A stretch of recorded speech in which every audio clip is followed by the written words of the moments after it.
Welcome to Now Innovating, a research to impact series at the University of Calgary. I'm your host, Julia McGregor. The Parex Resources Innovation Fellowships were launched in 2019 to support UCalgary faculty engage in academic exploration and community collaboration, leading to impactful advancements in social innovation or technology. In this episode, I speak with Dr. Belinda Heyne, a professor in the Department of Chemistry, about her innovation journey. We will also hear from Houston Peschl, a current Parex Fellow in the Haskayne School of Business.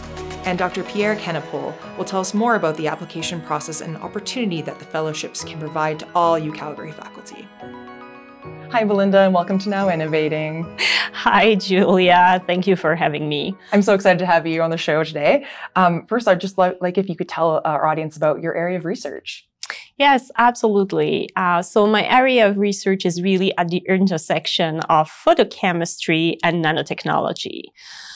Big words to say that I am simply working with really tiny things, so nanomaterial, that I'm creating so that they can be activated by regular ambient light, so that the light we have around us. And when they are activated, then they can go on and do some work. And the work that I'm interested in is really killing microbe, a very different way of killing microbe than regular antimicrobial. So the way that I'm killing the microbe through activation of light is combating antimicrobial resistance, which is a huge problem currently in our society. Oh, amazing. Thank you for telling that. I was also curious too, because you're also a certified facilitator in Lego serious play methods. I really want to know more about that. Please tell us what that means. Yes, absolutely.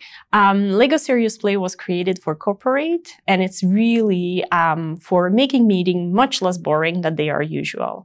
So it's a creative way for people to start communicating, interacting with each other, and really giving a voice to everyone. So I learned about Lego serious play while attending a conference, and I really fell in love with it through a keynote speaker telling about it and how it was initiating creativity in people and making sure that everyone had a voice. And that reflected really with my personal core value.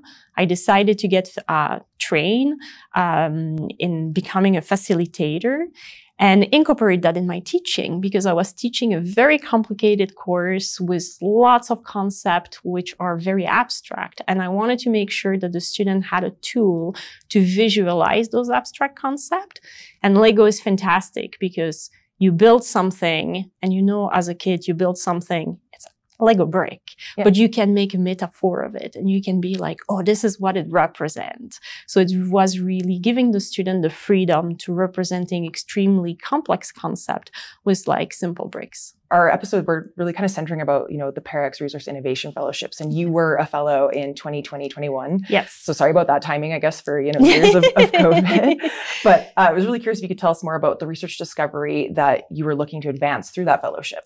So I will go back a little bit in time. In 2015, I was recipient of a grant from Alberta Innovate to study CNC, crystalline nanocellulose. So basically, it's really paper at the nanoscale. And following up, I had like extremely amazing result transforming that nanocellulose to become activated by ambient light, because this is what I'm doing. So the follow-up was Alberta Innovate provided me with quite a lot of funding in order to bring that research towards commercialization. So we move on towards the commercialization path with that innovation. And the Parex Fellowship really enabled me to go and obtain a patent onto that innovation. So really financing the patent. The patent has different stage. The first stage of the patent is quite cheap, but then after, when you wanted to transfer that patent, it's more expensive. And so through the Parex, I had the funding to be able to hire a patent lawyer so that they can help me like really craft a patent. And that really created an edge for a company that I had launched, H New Material. And so I was part of the CDL program. And thanks to the Parex Fellowship, my company had in hand a patent.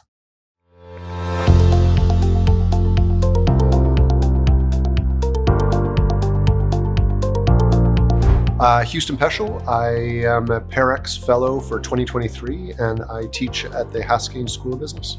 I'm very passionate about sustainability and specifically the agriculture sector in Alberta. One of the areas of innovation that is taking place that Alberta is a leader in is what's called regenerative agriculture, figuring out how to use agriculture to create positive change in our climate, in our soils, in our community, in our food system. But one of the challenges is the business model itself is really challenging for farmers, especially small farmers. I'm part of the Creative Destruction Lab, the ag stream, and in there I heard repeatedly the challenges around innovation in the regenerative farming sector. The two kind of came together to see that there was a problem that needed to be solved. The university could play a role in it, and the Parex funding allowed me to actually create a research project that was driven on innovation and experimentation and trying rather than traditional publishing model. I think that we need to figure out ways that our society can continue on and maybe solve some of the challenges we've created in the past for the future generations.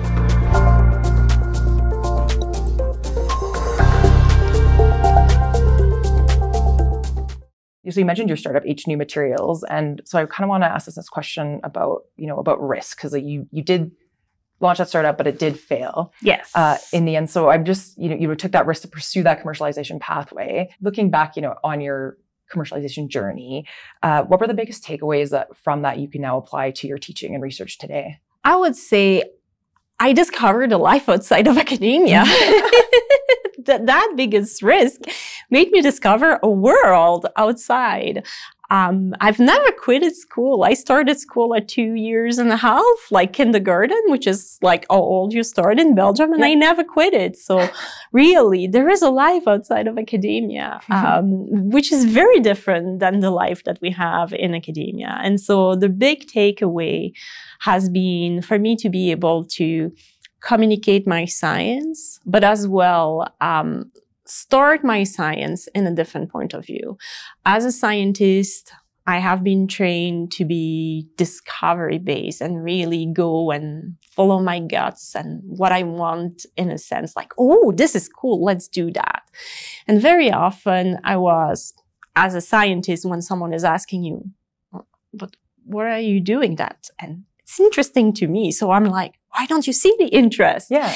But I've learned that unfortunately, the world doesn't work like that. And so, thanks to my venture and the risks I've taken, I'm doing an approach which is completely centered on problem thinking. And I'm really looking at what are the current problems of a society, trying to understand really where are the pain points and bringing that in terms of like, how can I solve those problems? So it's still curiosity driven, but my starting point is really from the people around, the community around. And this is what I'm trying to bring, not only to my research, but as well to my teaching. So I have devoted a complete course in the nanotechnology minor program that we have, where that course is really based on entrepreneurial thinking. So our students who are science major students are for the first time being basically immersed in entrepreneurship. And very often entrepreneurial thinking has that like connotation of like business. Yeah, you're just starting a company. Start a company, which is absolutely not what it is. And so I'm really trying to teach my students that like, look, at the stage that we are now, we need to look at problem and how science can be used to solve those problems. So I send them finding their problem, interviewing people, understanding if those are really problem, and then from the problem they start and they develop the science. And through the course they have to develop a sensor to solve a problem that they have as well interviewed people about. Is it really a problem? They develop a sensor on paper. We don't have any possibilities of really creating that sensor. So they develop an imaginary sensor, which is functioning, obviously, because it's imaginary.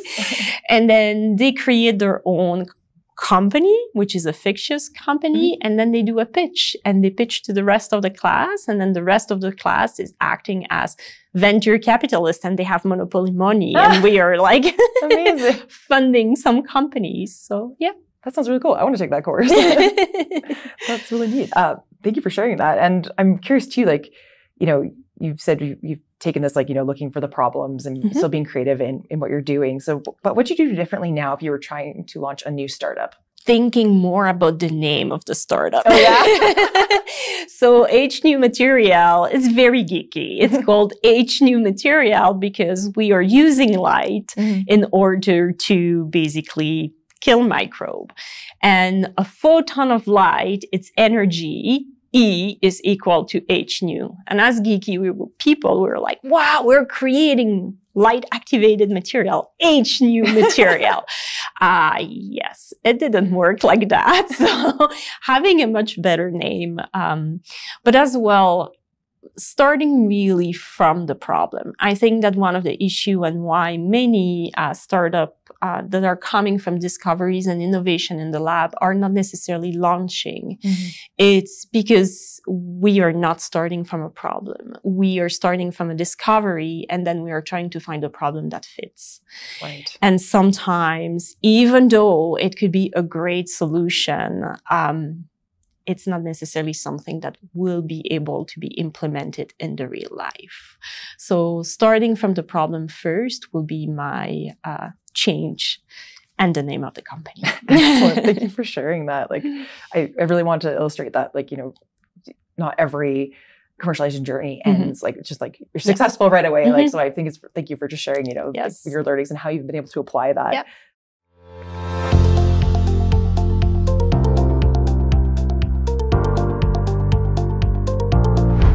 I'm Pierre Kennepohl. I'm a chemist here at the University of Calgary, and I'm also Associate Dean for Innovation and Strategic Partnerships in the Faculty of Science. The Parex Fellowships provide the opportunity for faculty to really focus in on something that sort of extends the work that they've been doing in their research, and the goal is to provide faculty with a little bit of an extra edge to be able to make things happen. And what I mean by make things happen is turn their research into something that has societal impact. Yeah, so one of the really important things that we want to achieve with the Parex Fellowship starting in 2024 is really to reach across campus. Historically, we've really had a lot of great applications in the technological space, in science and engineering and medicine, but there's so much innovation that's happening across campus, and we really want to capture that. What is the societal impact that you're trying to achieve, and how are you going to get there? The goal of the Parex Fellowships is to help you achieve that.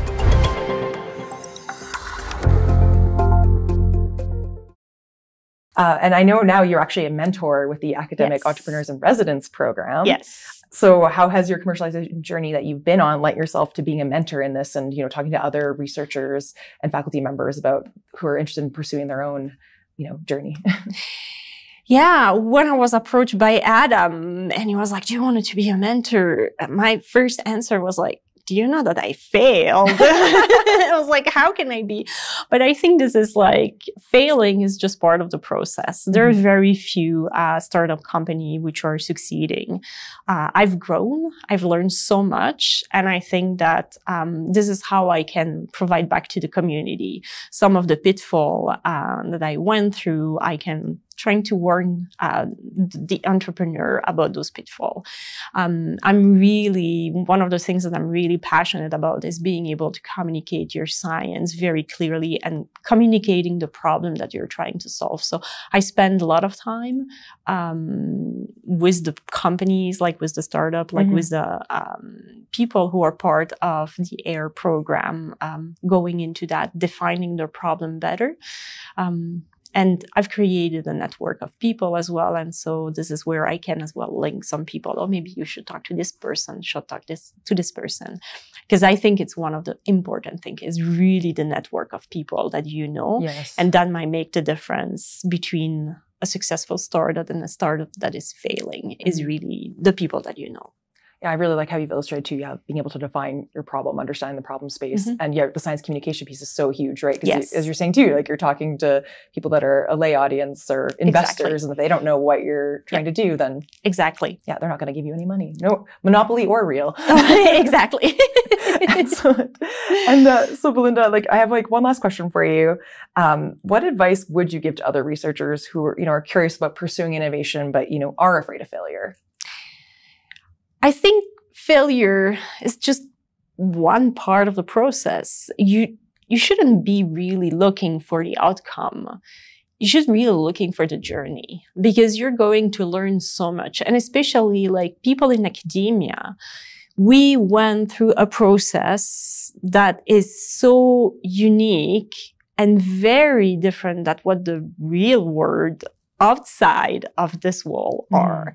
And I think that the journey will enrich you so much, and you will benefit regardless if you're becoming a billionaire or your thing is being launched. You are going to learn so much for yourself, but you're as well taking a chance to being able to impact the community around you.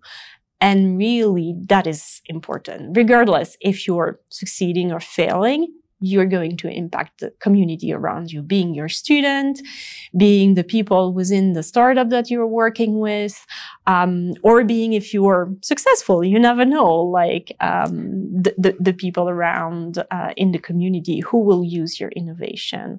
But if you fail, you will still learn something. You will be better at communicating your science, and you might end up having more research grants. Excellent. That's wonderful. Thank you so much, Belinda, for joining us today and sharing your innovation story. And I hope we can play some Lego later. I would really appreciate that. Yes. Thank you for having me. It was really, really nice to be here. To learn more about the Parex Resources Innovation Fellowships, visit science.ucalgary.ca/research-innovation. And to learn how to move your research to impact in the UCalgary innovation ecosystem, visit ucalgary.ca/innovation.